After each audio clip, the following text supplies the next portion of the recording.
Akkuma beekamu guys amma addabaabee masqalaatti kan argamu jala bultiin irreechaa kana fakkaata jechuudha. Akkuma argaa jirtan kana fakkaata jechuudha jala bultiin hiyyeessaa irreechi jala bultiin isaa kana fakkaata jechuudha.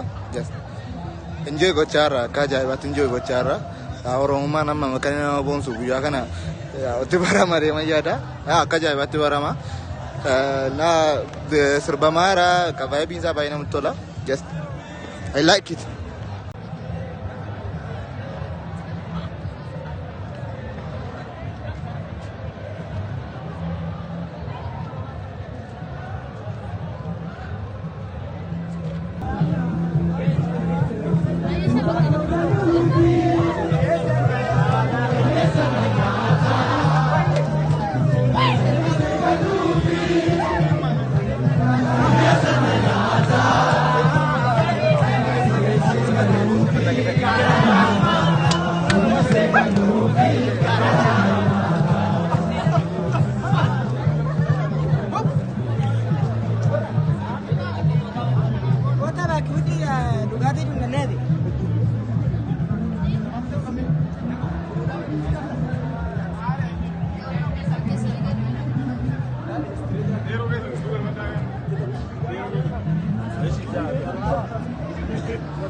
Mana negara dekat?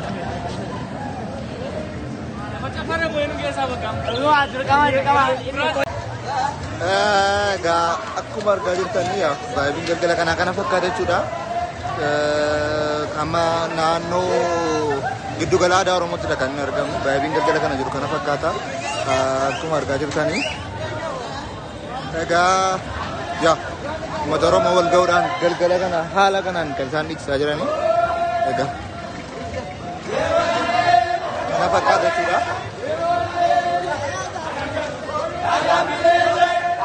Marata mara video na rakau kita. Kona ada ko.